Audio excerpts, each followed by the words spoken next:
Salut à tous et bienvenue dans cette vidéo. Aujourd'hui nous allons parler du LG Optimus L9, qui est une catastrophe en termes de rapport qualité-prix par rapport à ce qu'il y avait à son époque. Alors, vous allez me dire une catastrophe, etc. On a déjà vu le Optimus L7. Non, ce n'est pas une catastrophe à ce point-là. D'ailleurs, de toute façon, ça se peut pas. Je crois que le Optimus L7 est littéralement le pire smartphone au monde. Jusque-là, je n'ai jamais rien vu de pire. En termes de prix par rapport à ce que l'on obtient, le Optimus L7 était littéralement un truc hallucinant. Je n'avais jamais vu un truc pareil, littéralement. Eh bien, ce téléphone-là, il est pas génial, il est clairement pas génial du tout, je dirais même qu'il est très mauvais, et vous allez me dire, oh lui il fait une fixette sur LG, etc, à chaque fois qu'il a un téléphone LG, etc, c'est de la merde et tout, non mais le problème c'est pas ça, le problème c'est que si LG arrêtait de nous sortir tout le temps de la merde, enfin je veux dire, le nombre de smartphones très mauvais que LG a sorti au fil des années, c'est juste impressionnant. La chance que j'aurais, ce serait d'en trouver un qui soit bien un jour.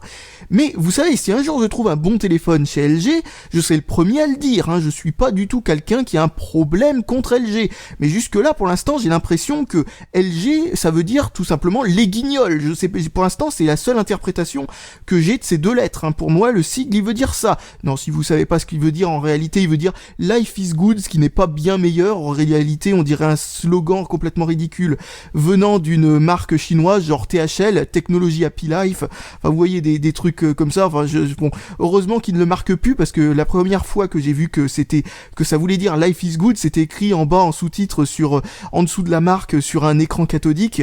D'ailleurs, un écran cathodique qui a fait l'incroyable, enfin qui a eu une vie super longue, à savoir 3 ans pour un écran cathodique. C'est un record de non-longévité, parce que a priori les écrans cathodiques, si vous l'avez pas remarqué, c'est le genre de truc, c'est quasi increvable, on n'arrive pas à s'en débarrasser. J'en ai un dans un KGB qui date de 1984 je crois, et il fonctionne toujours nickel.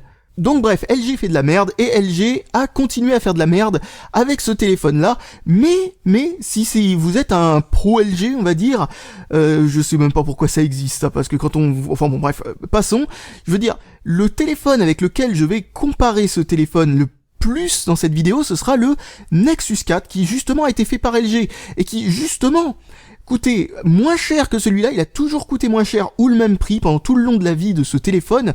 Le Nexus 4 était ou 50 € moins cher ou au même prix. Il n'y a aucune raison d'acheter ce téléphone, parce que, qu'est-ce qu'il a ce téléphone? Le Nexus 4 a 2 fois plus de cœur, 2 fois plus de RAM, a un écran 720p au lieu de 540p. Qu'est-ce qu'il a d'autre aussi de spécialement intéressant? Le GPU est bien meilleur, bien entendu. Au compte de un cœur, si on prend juste un cœur et qu'on l'isole dans un coin, le cœur en lui-même sera 2 fois plus puissant qu'un cœur de ce téléphone-là. Donc même si ce sont sur des programmes qui ne sont pas optimisés quad-core, le Nexus 4 sera meilleur. Il a aussi une meilleure... je vous garde ce qui reste après, parce que vous vous dites, bon, ce téléphone est très peu puissant, ça on a compris. Il y a quelques trucs qui vont pas au niveau de la fiche technique. Mais bon, ils peuvent se rattraper sur les accessoires, par exemple un superbe appareil photo ou ce genre de truc. Non, l'appareil photo est littéralement le même que sur le Optimus L7, à savoir correct. Niveau Galaxy Ace en fait, pratiquement. Niveau Galaxy Ace avec un bon focus. C'est vraiment pas un appareil photo que l'on pourrait mettre sur un téléphone de ce genre-là, parce que je vais vous rappeler ce qu'il y avait à cette époque-là. À cette époque-là, justement, il y avait le Nexus 4 qui était à ce même prix et qui a baissé de 100 € à peu près 8 mois après la sortie de ce téléphone. Ce téléphone a lui aussi baissé de 100 € 8 mois après sa sortie. Donc en fin de compte, il y a toujours eu à peu près cet écart de 50 € en la faveur du Nexus 4, à savoir que celui-là coûtait 350 € à sa sortie. Le Nexus 4 était sorti un petit peu avant et coûtait 300 €, puis a coûté 200 €, celui-là coûtait 250. Enfin bref, voilà un petit peu pour vous recentrer le prix, pour vous recentrer l'époque, c'est fin 2012. Chez d'autres marques, à ce prix-là, ce qu'on trouvait, c'était souvent des anciens haut de gamme, genre par exemple le Galaxy S2, et le Galaxy S2 a un processeur dual-core qui a un GPU qui est 3 fois plus performant, et du côté du CPU, il est au moins 1/3 plus performant. Donc bref, en gros, même face à un haut de gamme qui a 1 an et demi à la sortie de ce téléphone-là était moins performant. Donc bon, c'était assez incroyable. Donc continuons à lister ce qui est juste ridicule sur ce téléphone, alors qu'on en a un autre qui est meilleur partout, en tout point est fait par la même marque au même prix, voire même moins cher.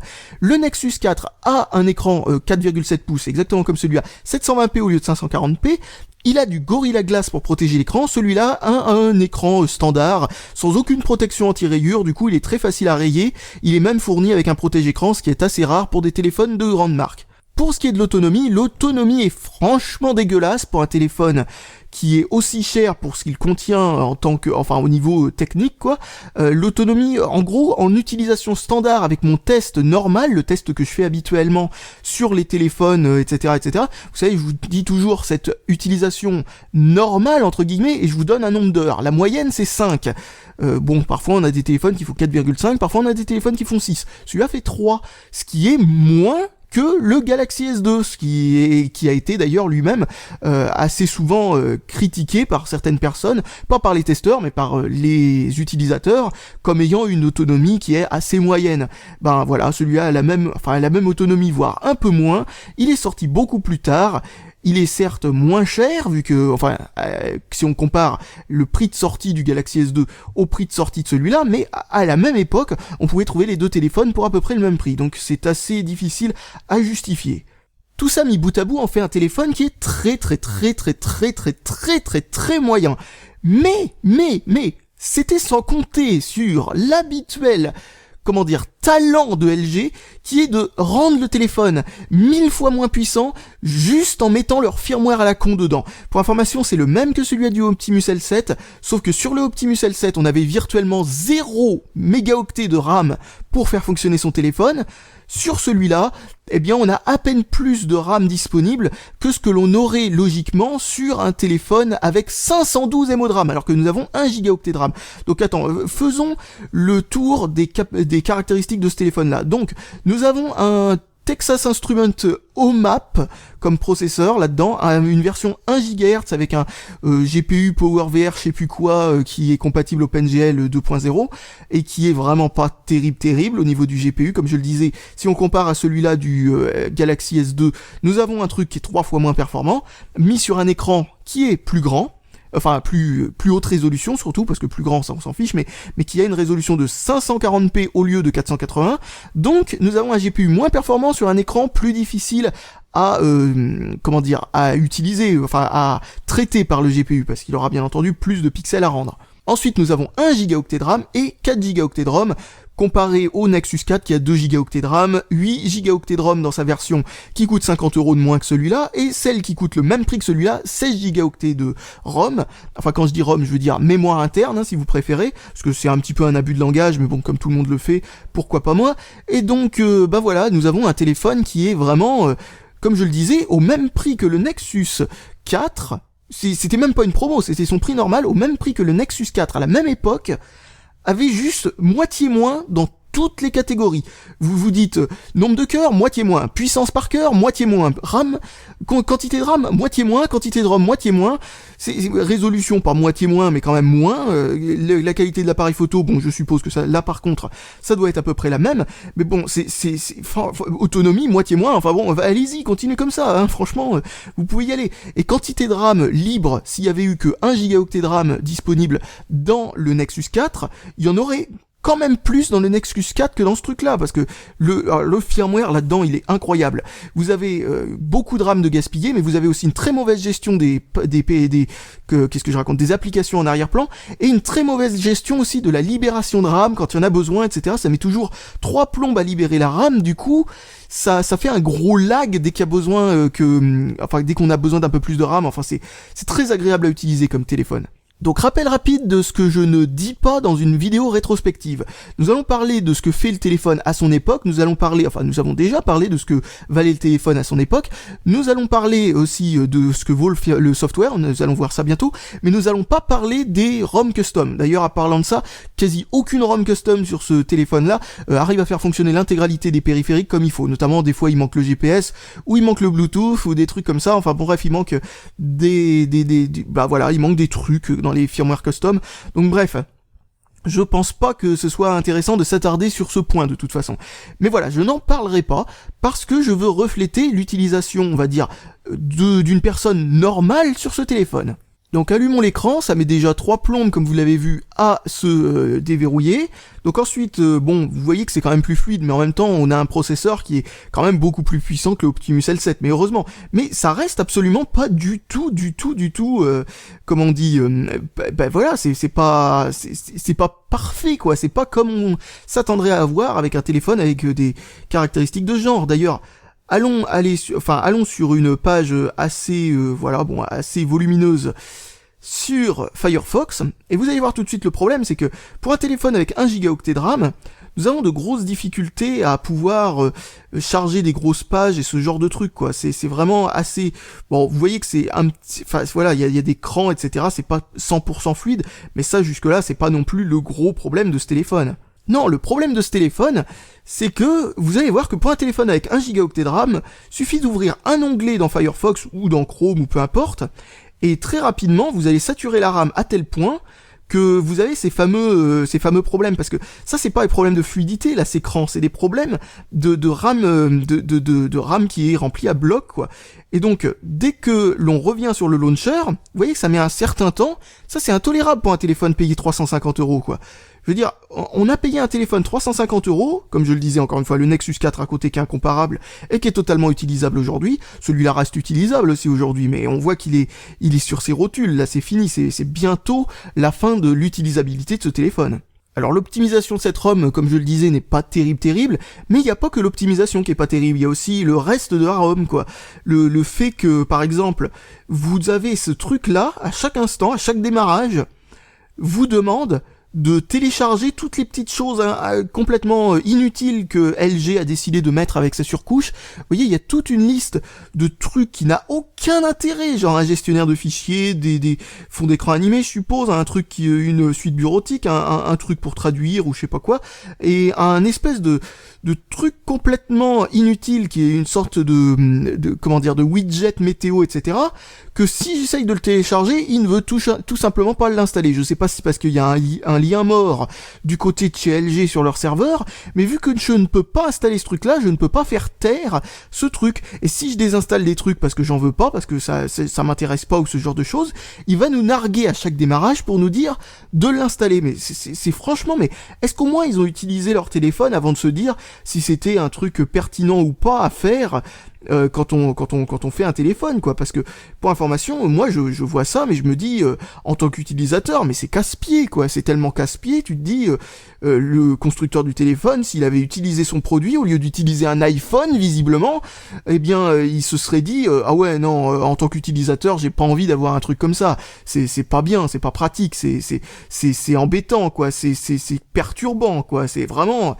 Enfin bon, c'est casse-pied, t'as acheté ton téléphone, tu veux avoir les pleins pouvoirs sur ton téléphone, tu veux pas que le téléphone te dise à chaque instant ce que tu dois installer, ce que tu dois ne pas désinstaller sous peine d'à chaque fois de te dire « installe-moi ça ».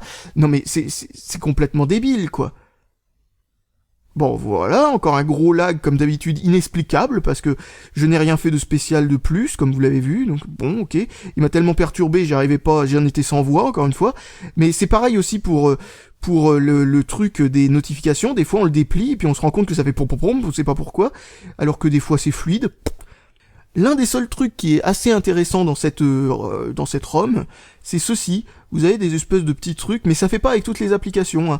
D'ailleurs, c'est mal foutu parce que on voit très rapidement, je sais pas si vous arrivez à le voir, mais quand on bouge assez vite, on voit la calculatrice qui se décolle de l'espèce de barre qui est en haut, et donc du coup, ça fait 2 morceaux, quoi. C'est n'importe. Je viens de cliquer sur un truc en arrière-plan sans faire gaffe. C'est pas grave. Hop, on revient en arrière, tac.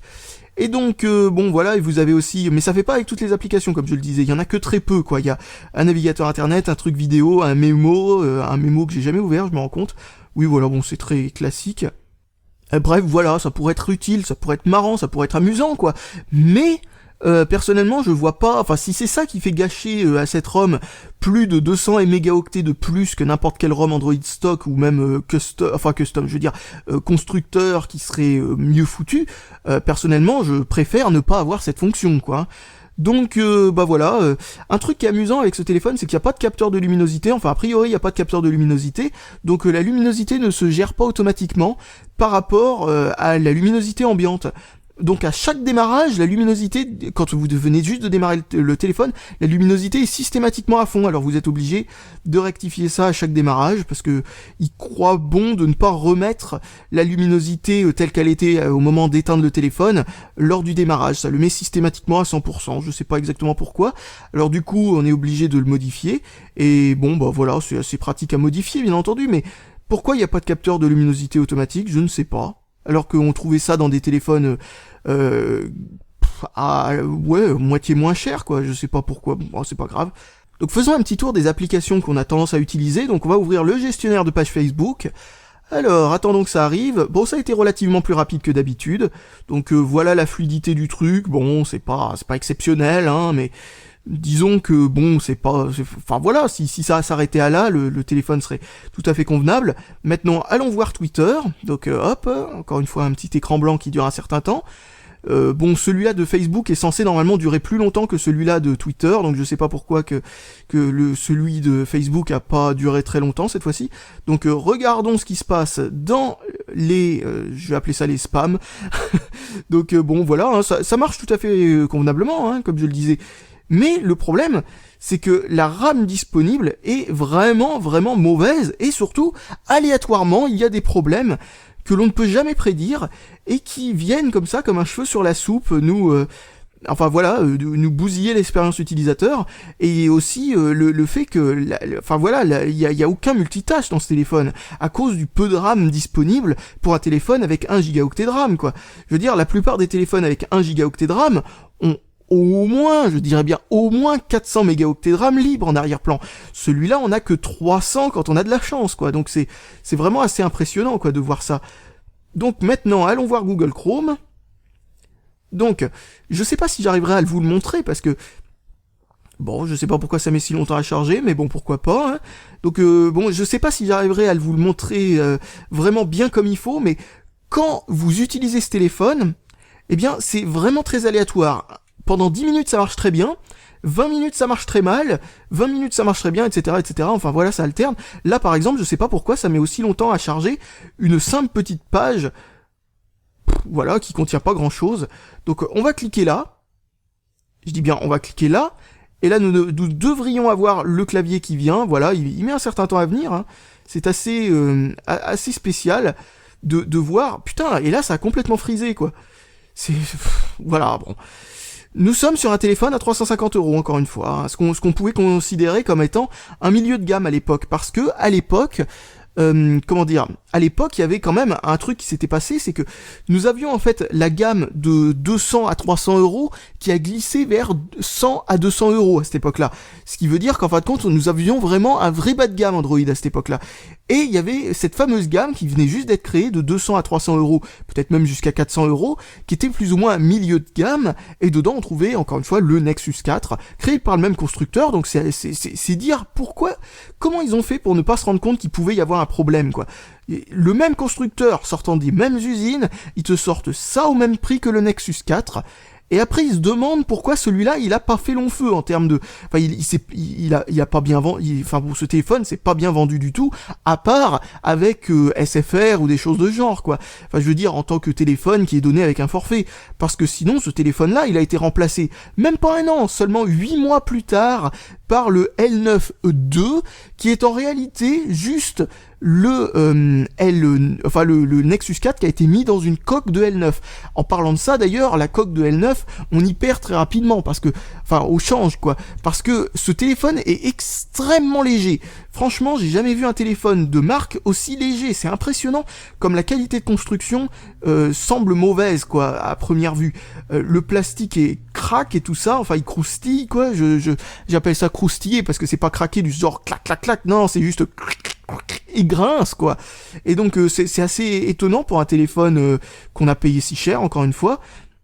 Bon, après il est tout en plastique, bon ça on s'en fout parce que ça peut être tout en plastique et bien foutu, mais tout en plastique d'une légèreté monstrueuse. Il est assez souple pour un téléphone aussi cher aussi. Franchement, comme je le disais, l'écran non Gorilla Glass, ça c'est ridicule aussi, étant donné que même le Galaxy Ace, qui à cette époque-là se trouvait à 90 €, un truc comme ça, c'est incroyable de voir que ce téléphone à la même époque, pour beaucoup plus cher, venait avec une simple vitre standard. Enfin, c'est ridicule. Et bon, voilà quoi, c'est vraiment difficile de justifier ce téléphone. On ne peut pas le justifier. Encore une fois, on ne peut pas le justifier. Comparons-le à n'importe quel téléphone au même prix à l'époque, voire moins cher, et on tombe sur un meilleur téléphone, avec un firmware mieux testé, avec un firmware qui fonctionne mieux, à savoir que ce firmware-là, c'est toujours le même qui est utilisé avec les smartphones actuels chez LG, hein. Ils utilisent le même type de surcouche, etc., etc. Ce qui fait d'ailleurs que le LG G3, malgré son Snapdragon 801, et 2 gigaoctets de RAM, arrive à ramer énormément chez certaines personnes. Je sais pas comment ça se fait que certaines personnes ça marche bien, peut-être que vous avez la version avec 3 gigaoctets de RAM, mais tous ceux qui ont la version avec 2 gigaoctets de RAM que je connais ont de gros problèmes avec le firmware d'origine de ce truc-là. Ils sont obligés de le mettre sur Cyanogen Mode ou n'importe quel autre ROM custom pour rendre le téléphone utilisable. Parce que c'est incroyable à quel point LG a tendance à faire en sorte que la RAM soit gaspillée dans leur firmware. Oh, putain, allez, déverrouille. Voilà, c'est bon, putain. C'est impressionnant à quel point leurs téléphones ont de gros problèmes.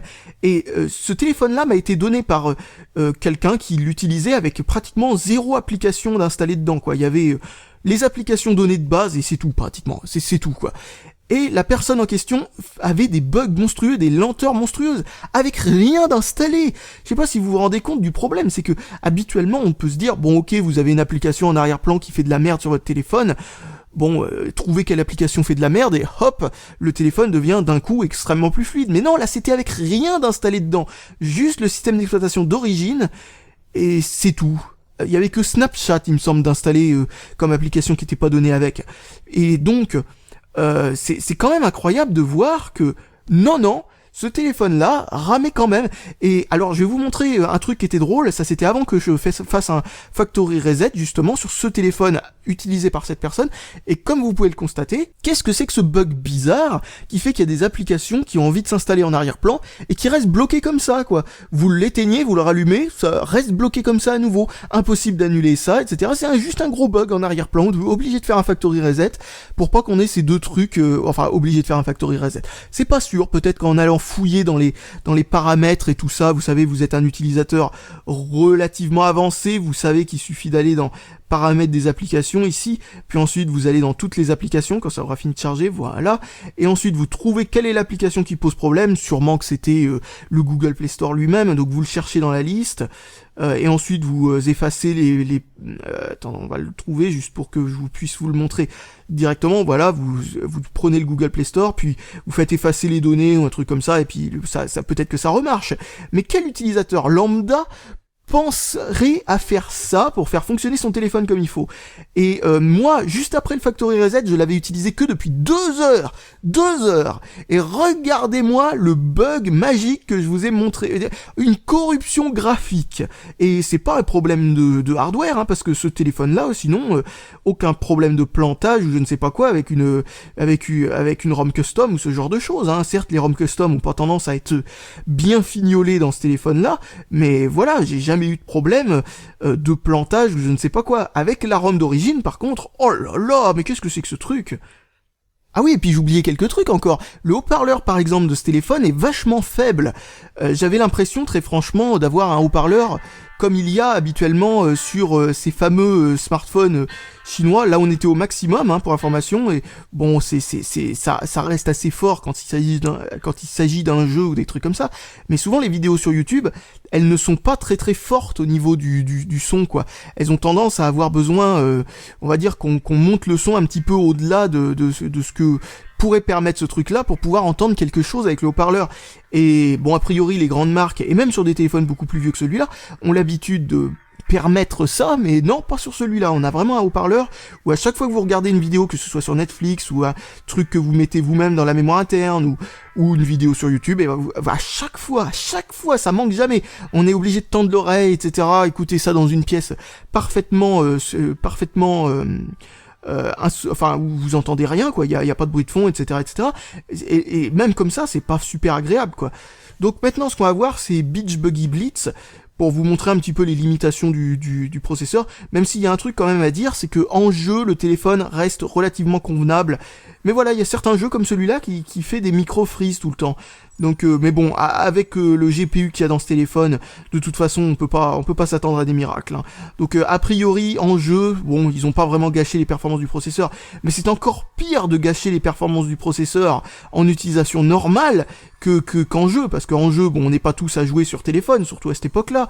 Mais bon, voilà, je me suis chié, c'est pas qu'est-ce que je disais. Mais en utilisation normale, répondre à ses emails, aller sur Internet, etc. Ça serait bien d'avoir une utilisation impeccable, surtout sur un téléphone à ce prix. Enfin, je sais pas, moi ça me choque. Moi, ça me choque vraiment, surtout quand à côté on a le Nexus 4 qui a l'un des processeurs les plus performants qu'il y avait à l'époque pour le même prix, c'est-à-dire à l'époque, ce processeur-là, c'était le Qualcomm Snapdragon S4 Pro, mais la version quad-core, celle qui en fait a été renommée peu de temps plus tard le Snapdragon 600. Et le Snapdragon 600, si vous savez pas, c'est juste c'est l'ancêtre du Snapdragon 800. Juste un peu plus tard, le Snapdragon 800 était juste une amélioration, on va dire logique, pas du tout une amélioration,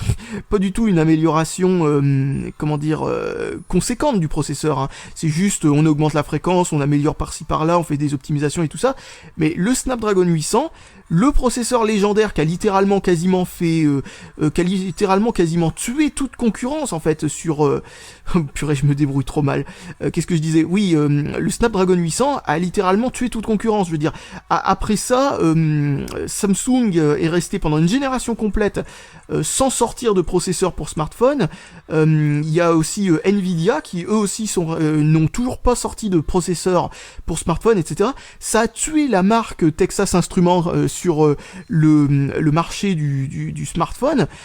Ça a tué aussi Broadcom. Plus un seul le smartphone avec un processeur Broadcom est sorti plus tard. Hein. Pareil pour Texas Instruments, etc. Celui a été l'un des derniers à utiliser un processeur de cette marque-là. Enfin bref, vous voyez ce que je veux dire, quoi. C'est ridicule d'avoir sorti un téléphone de ce genre-là. Ils auraient pu prendre la version dual-core du S4, du Qualcomm Snapdragon S4, qui à mon avis coûtait pas plus cher et qui avait peut-être un processeur à peu près du même type, mais au moins un GPU bien meilleur.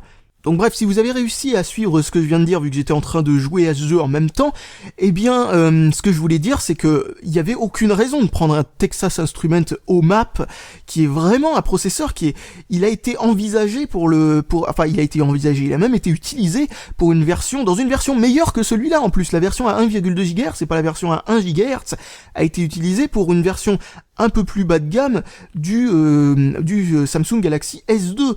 Et donc, pourquoi ils ont utilisé ça 1 an et demi plus tard pour ce téléphone, dans une version qui est en plus moins bonne, je ne sais pas. Franchement, d'un côté, vous avez un téléphone qui a très bien vieilli, le Nexus 4, de l'autre côté, vous avez ce téléphone-là qui a extrêmement mal vieilli, et un autre truc qui n'améliore pas les choses sur le fait qu'il a incroyablement mal vieilli, c'est le fait que ce téléphone est sorti sous Android 4.0 et a été quasi immédiatement mis à jour vers Android 4.1, et depuis est resté sur Android 4.1. Il n'y a jamais eu de mise à jour vers une autre version d'Android, alors que le Nexus 4, lui, a eu droit jusqu'à Android 5.1, et puis il ira peut-être encore plus loin, je ne sais pas où il s'arrêtera, mais en tout cas pour l'instant, le Nexus 4, il est encore d'actualité sans aucun problème. Et il faut dire, vu le type de processeur, la configuration en général qu'il y a dans le Nexus 4, il n'y a aucune raison qu'il soit plus d'actualité. De plus, sans parler d'une nouvelle version d'Android, au moins LG aurait pu continuer le support de ce téléphone jusqu'à ce que le firmware soit pas buggé, ou que le firmware soit que le firmware soit meilleur, quoi, tout simplement. Pas buggé, mieux optimisé, etc., etc. Ça peut s'excuser qu'un téléphone sorte relativement mal optimisé, même s'il faut quand même qu'il soit utilisable, hein, relativement mal optimisé à sa sortie, mais quand il est 15 000 fois moins bien optimisé que la concurrence et que rien n'est fait pour améliorer les choses avec le temps, bon là c'est difficilement excusable, surtout que le hardware de ce téléphone est parfaitement capable de faire fonctionner Android 4.4. Ça, il n'y a pas de raison que ce téléphone n'ait pas été mis à jour au moins jusqu'à Android 4.4, étant donné que les performances de ce téléphone sont à peu près dans les mêmes eaux que le Motorola Moto E première génération, c'est-à-dire une sorte de dual core, etc. Enfin, le Motorola Moto E est quand même plus performant, mais voilà, c'est pas extrêmement plus performant. Si le Motorola Moto E est capable de faire fonctionner Android 4.4, voire même 5.0, celui-là est capable de faire fonctionner exactement le même système d'exploitation. Il n'y a pas de raison. Franchement, c'est bizarre de la part de LG d'avoir sorti un téléphone pareil, étant donné que eux-mêmes je veux dire la même marque, a sorti, putain mais combien de temps il va mettre à revenir sur launcher, enfin bref, la même marque a sorti plein d'autres téléphones pratiquement au même prix, qui étaient meilleurs que celui-là. Il y avait les anciennes générations des hauts de gamme de LG, il y avait le Optimus G par exemple, qui est sorti je sais pas exactement quand, mais en tout cas je sais que c'était un meilleur choix, même si bon ça il y a toujours les problèmes de surcouche de LG comme d'habitude, je sais pas comment ils font pour gâcher les systèmes comme ça, mais il y avait surtout le Nexus 4 comme je le répète encore une fois, mais enfin voilà, c'est impressionnant de voir à quel point il y avait un nombre phénoménal de téléphones de cette marque qui pouvait être un meilleur choix. Il y avait juste le Optimus L7, mais je crois qu'en dehors du Optimus L7, il y avait aucun autre téléphone qui était franchement pire en termes de rapport prix-performance disponible à la même époque. Très franchement, on dirait que ce téléphone, c'est le téléphone qui a été fait par un stagiaire pendant que les autres étaient en train de bosser sur le Nexus 4. Franchement, je vois que ça, parce que le choix des composants est juste pas pertinent du tout. 4 gigaoctets de ROM pour un téléphone à ce prix-là, à l'époque, mais c'était ridicule, quoi. 4 gigaoctets de ROM, mais il y a aucun haut de gamme qui est sorti avec ça, quoi. Enfin, haut de gamme, ou milieu de gamme, ou ce genre de truc, mais c'est impressionnant. Un haut de gamme de la génération précédente, voire même de 2 générations en arrière, pouvait avoir plus de place que ça. C'est juste bizarre, quoi. Et bon, voilà, sans parler de ceux qui étaient disponibles dans la même gamme de prix chez les concurrents, mais c'est fou, quoi, c'est fou. Si vous vous demandez à quoi ça correspond au fait qu'il n'y a que 2,3 gigaoctets de place pour installer des programmes. Ce qui fait qu'avec ce que j'ai installé, à savoir quelques jeux et les programmes que vous voyez là, et voilà, c'est tout. J'ai installé que ça et la mémoire est pleine. À savoir, en parlant de ça, que le problème aussi, c'est que la mémoire interne est utilisée pour l'installation des programmes, mais c'est aussi celle qui est utilisée en priorité pour les fichiers utilisateurs. C'est-à-dire qu'en fait, ça n'utilise pas la carte SD comme emplacement principal pour tout ce qui est fichier que pourraient installer les programmes en plus de ce qu'ils installent dans la partie application. C'est-à-dire que par exemple, disons, vous avez beaucoup de jeux qui sont faits comme ça. Il y a un paquet qui l'envoie dans la carte SD et l'autre paquet qu'il garde dans la mémoire interne pour faire en sorte que ça prenne moins de place dans la mémoire interne. Eh bien, avec ce téléphone, les deux se retrouvent dans la même mémoire, ce qui veut dire que voilà, ça fait que 2,3 gigaoctets de place. C'est vraiment trop peu, surtout de la façon dont ça a été fait. Si ça avait été mieux fait, si ça avait obligé par exemple à l'utilisation d'une carte micro SD pour installer ce type de programme, que ça aurait mis ça dans la carte micro SD, rien que ça aurait permis de libérer, dans le cas de ce que je suis en train de faire avec mon utilisation, c'est-à-dire ce que j'ai installé, ça aurait permis de libérer presque 1 gigaoctet de plus. Alors que non, ils ont fait en sorte que tout s'installe dedans, un petit peu comme si c'était un téléphone qui n'avait pas de port micro SD et qui en plus avait une grosse mémoire interne. Ce qui n'est le cas pour aucun de ces deux points dans ce téléphone, quoi. Donc pour résumer rapidement ce téléphone, nous avons un firmware qui est mal foutu, nous avons du hardware qui n'est pas franchement adapté au prix auquel il a été vendu, et en plus de ça, nous avons quelque chose qui est fragile, quoi, par rapport aux autres téléphones vendus au même prix. Vraiment fragile, quoi. Grand écran, non Gorilla Glass, quelque chose qui ressemble plus à ce que l'on pouvait trouver en Chine pour 2 fois moins cher. Ce qui n'était peut-être pas forcément non plus un bon investissement, mais au moins ça restait un investissement moins cher. Donc bref, c'était vraiment impressionnant comme type de téléphone, c'est difficile à justifier, quel que soit le point. Pour ce qui est de l'utilisabilité, à l'époque le téléphone était relativement utilisable.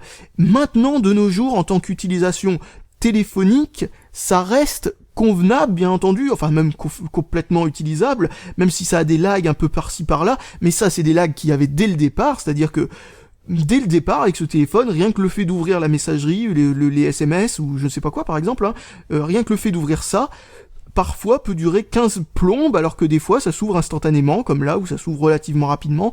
Enfin bref, ce téléphone est très inconstant, il l'a toujours été. Ensuite, en utilisation smartphone, on va dire très faible, c'est-à-dire juste la définition de smartphone qu'on en avait en 2007, savoir naviguer sur internet et relever ses emails, bon, ça va, y a pas de problème.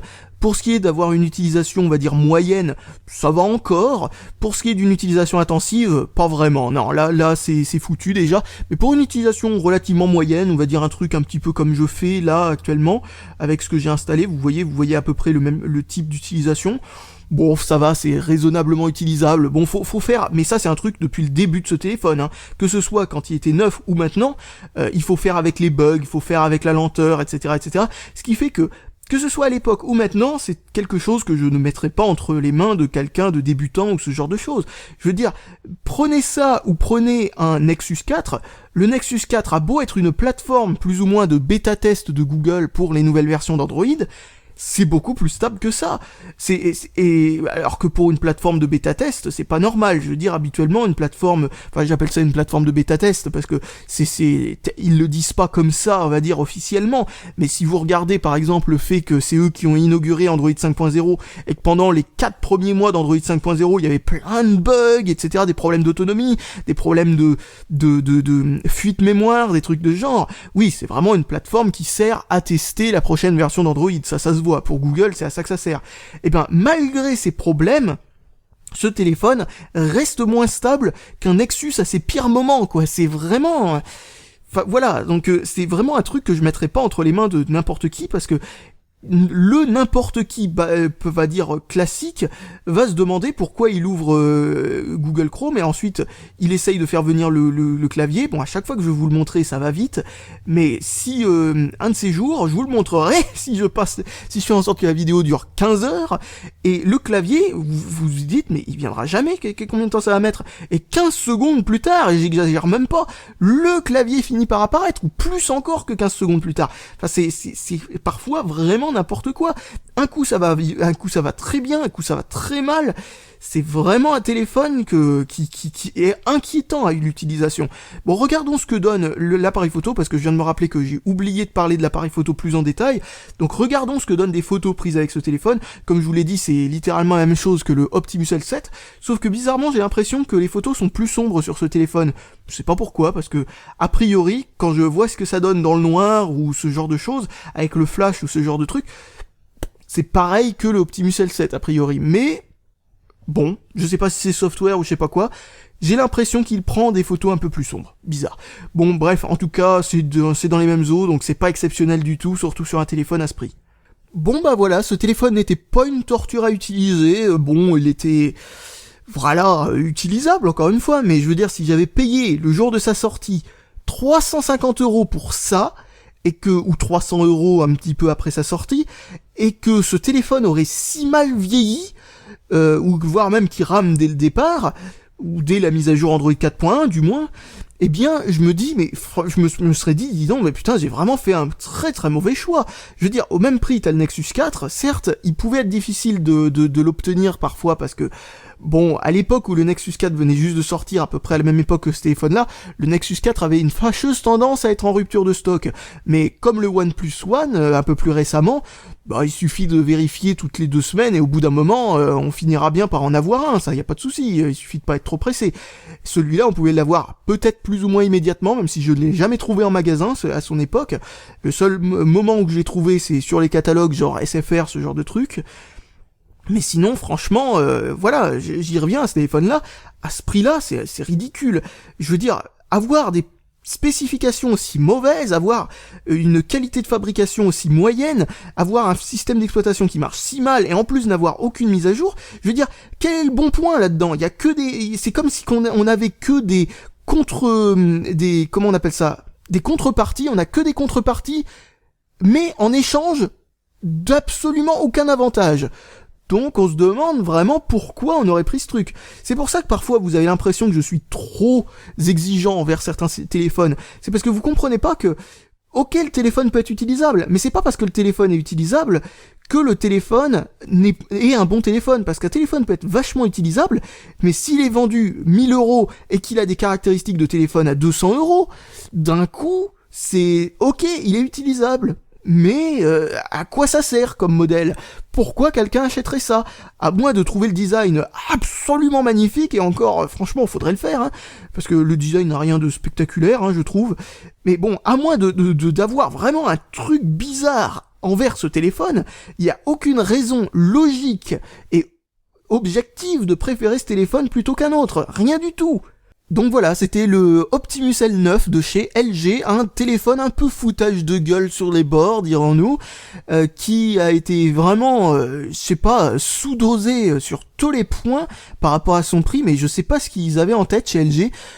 est-ce qu'ils se sont dit que les gens passeraient outre qui verront pas qu'il y a un truc bizarre dans ce téléphone par rapport aux autres? Bon, c'est vrai que la majorité des gens s'y connaissent pas plus que ça en termes de téléphone, mais donc du coup ils peuvent se faire avoir comme ça facilement, mais je veux dire, même s'ils se font avoir parce qu'ils ne voient pas le problème au niveau des caractéristiques, parce qu'ils ont pas vu le problème, parce que ça ne se voit pas, quoi, tout bêtement, eh bien ils verront à l'utilisation que par rapport au téléphone d'un ami qui coûtait le même prix, eh ben le téléphone était beaucoup moins bon.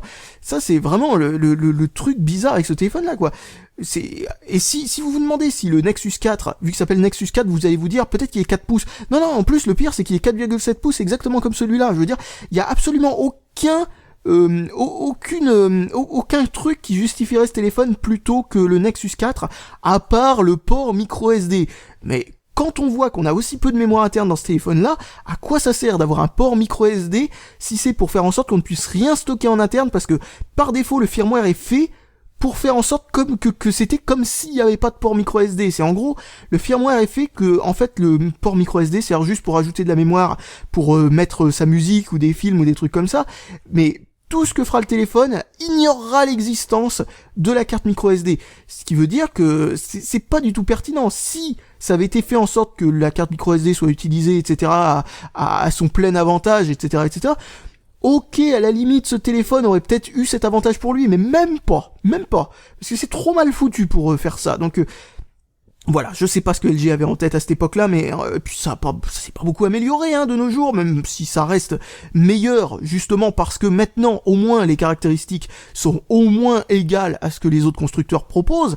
Mais là, quand on combine tous les problèmes de ce téléphone, tous les inconvénients de ce téléphone, on a l'impression encore une fois que LG était sur une autre planète que les autres constructeurs. On a l'impression que LG était sur une planète où le nouveau téléphone qui venait juste de sortir, le haut de gamme de l'année, pour Samsung par exemple, c'était le Galaxy S2, alors que le Galaxy S3 était sorti déjà depuis bien longtemps. Enfin bon, c'est assez incompréhensible de voir ce qui s'est passé avec ce téléphone. Il vit dans sa propre dimension, encore une fois. Bon bah voilà, je crois que j'ai plus qu'à vous dire salut à tous, et à la prochaine!